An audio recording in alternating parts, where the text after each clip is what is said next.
Dr. Tasneem Siddiqui is also joining us. She is the professor at the University of Dhaka. Dr. Siddiqui, appreciate your time. But before I go back to Dhaka for a word from Dr. Siddiqui, Brahma Chilani, over the past 15 years, Sheikh Hasina's leadership had fostered closer ties with India, especially in counter-terrorism, economic cooperation, and infrastructure development. With her exit, is New Delhi finding itself in a very difficult position, or should I say, challenging diplomatic position? Yes, definitely. We should not forget that India's longest border is not with China or with Pakistan, it's with Bangladesh. And the border with Bangladesh is a very porous border that cannot be effectively controlled. So political upheaval in Bangladesh, especially of the kind that we have seen in recent days, can have cross-border impacts. It can affect India's security over the longer term.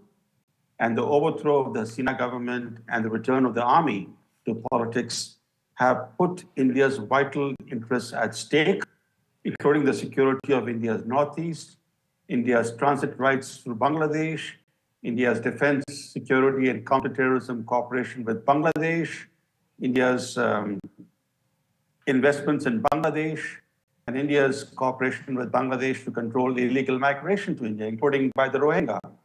So a lot is at stake for India. Unfortunately, the developments in Bangladesh are not only a boost for Islamist forces, they also raise new threats for the vulnerable Hindu minority there. We have seen in the last couple of days arson attacks on Hindus and Hindu temples. At least 3 temples were burned down in the last 2 days, right in Dhaka or around Dhaka. So obviously, what's happening in Bangladesh has a direct bearing on India and its security. But the issue is that what can India do? India can only play a cautious and constructive role. It has to build a rapport with the Army Chief, General Zaman. General Zaman is going to be calling the shots now. There might be a civilian face to the new interim government. And we know that the Awami League has not been invited to the discussions to form the interim government, which suggests that the interim government is going to comprise largely of opposition and Islamist elements. So these developments are also troubling for Bangladesh, because Bangladesh made remarkable economic progress in the last 10, 15, 20 years, especially in the last 10 years. It came up with the promise of becoming a booming economy. And now all that is at stake. It's very important for India and Indian interests that Bangladesh be stable. Yes. And a stable and a peaceful Bangladesh is good for India. We also have Veena Sikri, former Indian High Commissioner in Bangladesh. Ma'am, thank you so much for joining us here on NDTV. Dr. Tasneem, I'm coming to you. The point being made here is, of course, there are internal challenges that are there in Bangladesh at present. And there's also a geopolitical situation which is evolving, keeping in mind that there is an army role which will be at play here in the new government with perhaps, Nobel laureate Muhammad Yunus as the face, but there is also Khalda Zia and others who will be part of it. Is there a sense that there could be radical forces who could take charge of this interim government? I don't think so. I think if you look at the movement, it's a students' movement, and students are very much modern element of the society, and the movement is very much against a dictatorial regime who, although at the beginning was a very popular government, but over the years, because of fake elections and all kinds of repression, it has detached itself from people. If you think that this movement is a radical movement, or elements of Islamic element will infringe, I think all these are possibilities. But the major possibility is a new generation taking over the country, really admiring democracy and trying to, the way this whole movement was launched, we, the older generation, we just thought we can learn a lot from them. It's a collective leadership. It's a, whenever, you know, one is arrested, the next one is giving sort of what is the next step. But what I understand is that Bangladeshis are, you know, very much, they like India. But then this particular government has failed Bangladesh over and over again when it comes to its democratic aspiration. Development has to go hand in hand with democracy. But the way this government has stopped everyone from talking, I think this Indian government didn't take into account.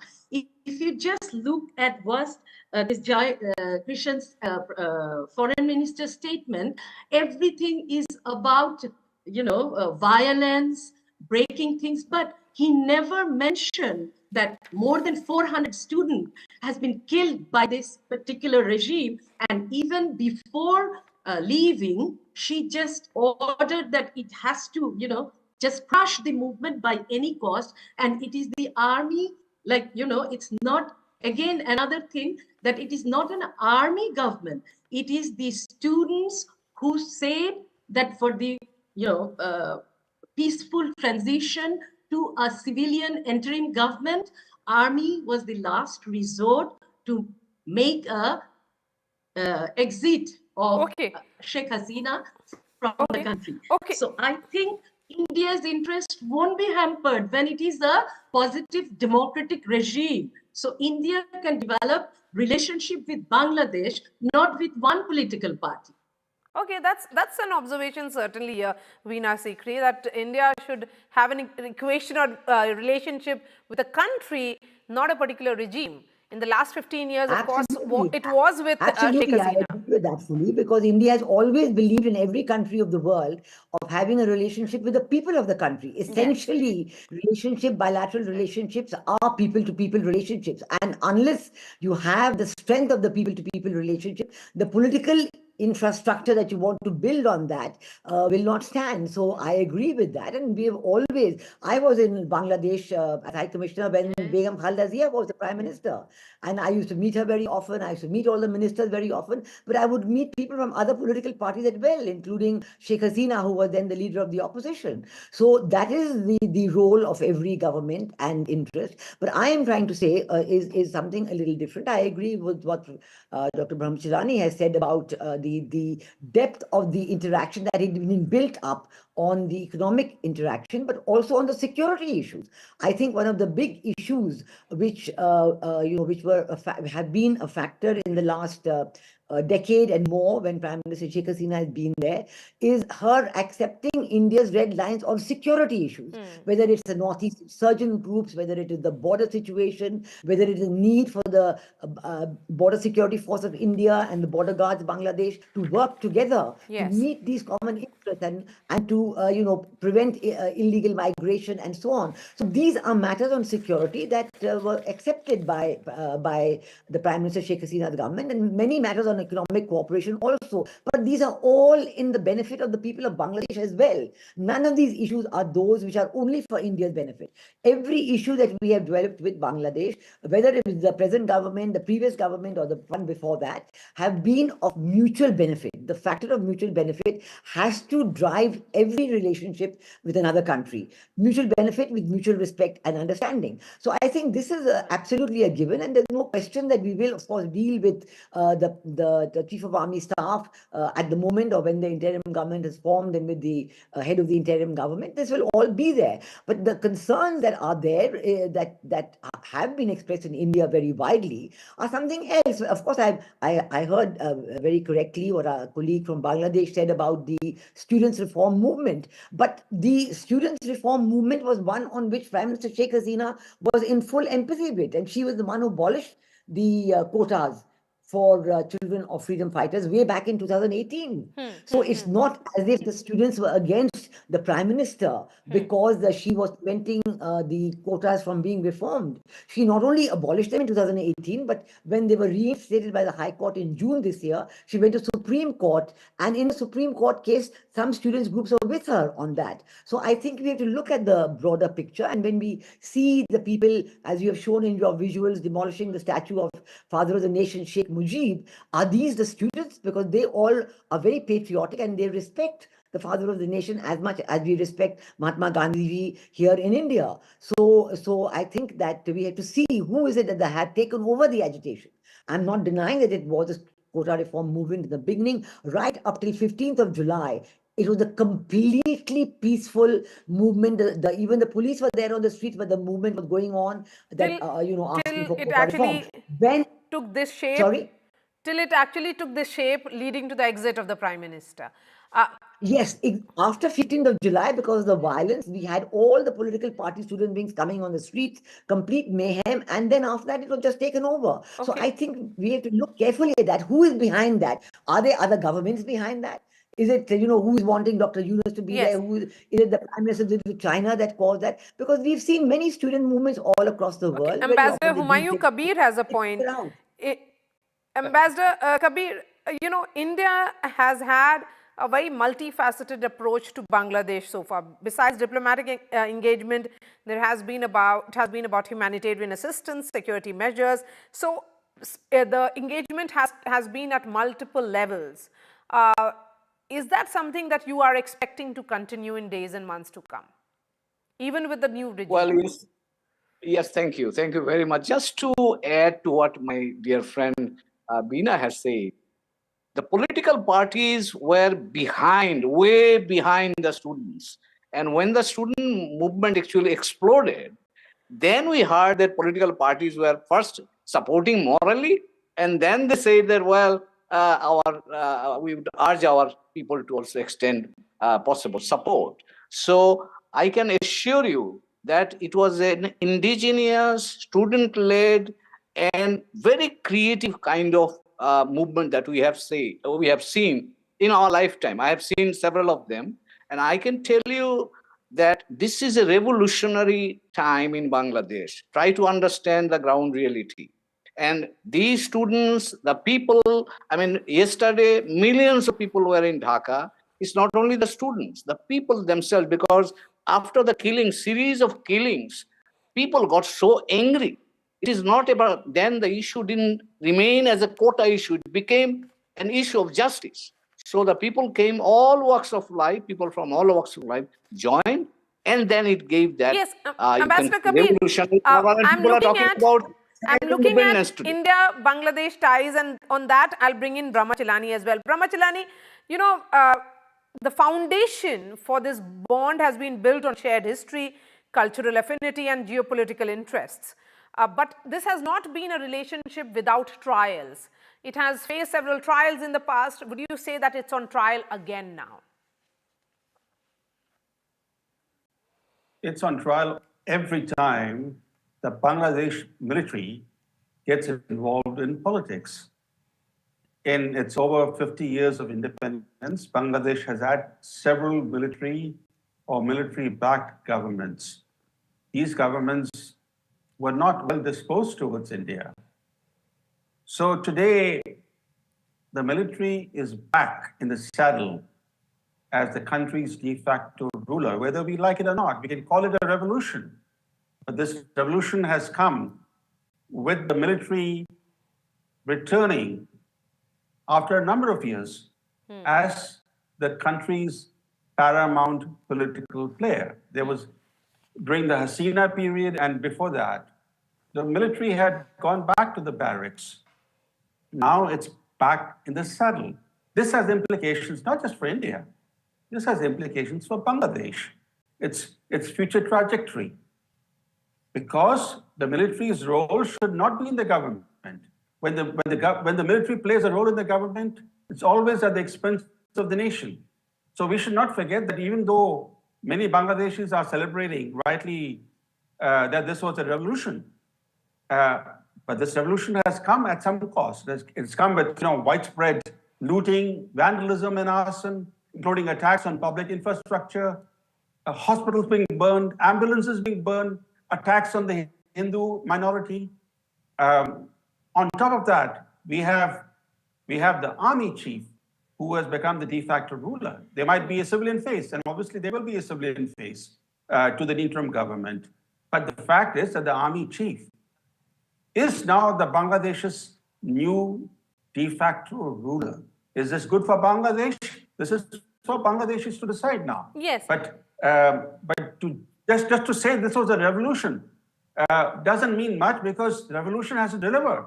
Deliver what? What has this revolution delivered? If it delivers stability, economic prosperity to Bangladesh, then not only will this be good for Bangladesh, but for the entire region. Okay, Dr. Tasneem, a valid point here. A revolution has to deliver something good for the country. How is military taking charge of the country good for its institutions?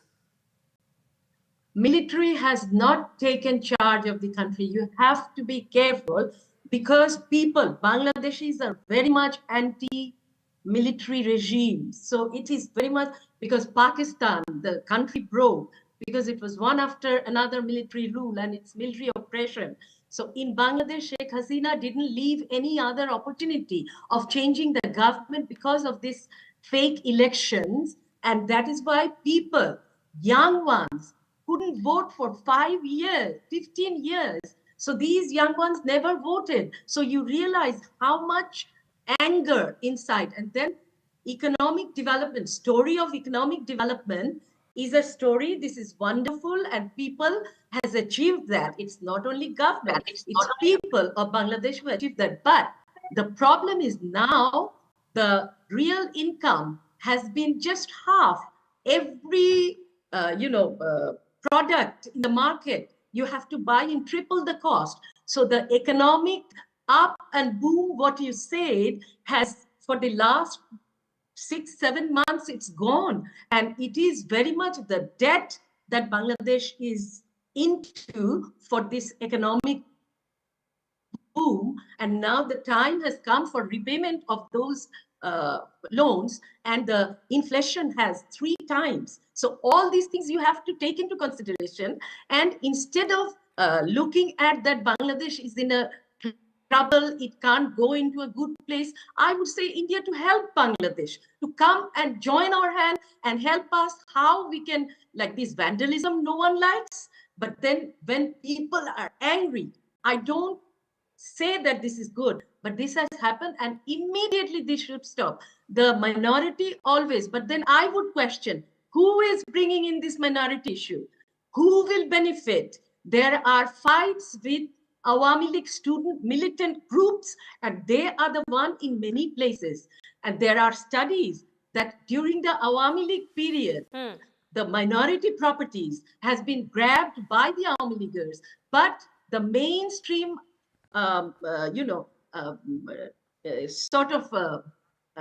thing is that it is Bangladesh conservative, BNP or other political parties. BNP is not also a very people-centric party. Same as Awami League. What we wanted, BNP and Awami League to rule continuously. But whoever party comes into power, what they do, they just try to keep the power into their hand. Ma'am, I have just enough time for Ambassador Veena Sikri. Ambassador Sikri, let me give you the last word on the show. I have always continued with the tradition of giving the last word to the 2 women I did. Dr. Siddiqui has spoken now. Ambassador Veena Sikri. Well, I would like to say, I've heard my very distinguished friends from Bangladesh, Ambassador Humayun Kabir, and I have had many discussions over the years in many different places, and in Dhaka, in Delhi, and so on. I wish well to Bangladesh, of course. I wish well to Bangladesh, but I think we cannot close our eyes to what has happened, and we cannot close our eyes to the implications of what has happened. This is the important thing. This is the way India will assess, and I think that this is very important. So we have to see why it is happening. I think that, breaking down the statue of Sheikh Mujib like that, I do not think the students of Dhaka University would do it. So why has it happened? Who is doing it? That is being condemned by even the guests from Dhaka here, who are denouncing The thing now to denounce both the political parties, the major one, then you have the minor one left, which is the Jamaat-e-Islami. Now, I think that you cannot deny the role that the radical forces have been playing in Bangladesh at the grassroots level. This kind of anti-Indianism that is that's been there at the grassroots level that is building up. No, I think, Humayun, you don't have to laugh at that. You have to understand. You know yourself what is going on. But today, to present a different picture will not help us to work together in the future. And we would like to continue to do that. So that's why I think we have to try and be on the same wavelength and understand and appreciate what has happened and the implications of what has happened for both countries. I think we have to understand that because it is very important. And I think that as much as you think that the army has come in just like that, we know what happened in 2007 and 2008. So now this is a repeat of that situation when again you have Muhammad Yunus coming in, and even there he was there in 2007 and 8. He said he would form a political party, and he did, but it never worked. And then after 3 months, he said, I'm leaving politics, I'm not doing any more politics. And he left. And now he's come back as head of the interim government. It's a complete repeat of 2007 and 8. So I think that only at that time the preceding power was Begum Khalda Zia, and now the preceding power is Sheikh Hasina. So it's a completely repetition of that. So I don't think that we can close our eyes to all of that. We have to see the implications of what has happened in the past. Bangladesh has had many spells of military rule. Bangladesh has gone through them with great trepidation. And Ambassador Kabir wants to have his 30 so I seconds. think we have to have an understanding. Sorry? Ambassador Kabir wants to come in for 30 seconds, ma'am. No, thank you. Ah, I fully agree with Ina that we are partners, we are neighbors, we are partners, and our future is connected in many ways. So in Bangladesh, we really understand and appreciate, and we want India to understand what is happening in Bangladesh and stand by us to stabilize the situation and move forward All right. towards the democratic On that very process. positive note, Younger I would like generation to is I would like to thank the guests from Dhaka, and so thank you so much, Ambassador Kabir, Dr. Siddiqui, Veena Sikri, and Brahma Chilani for joining me on the show. That's all from me. Thanks so much for watching, and Vishnu Shom joins you next.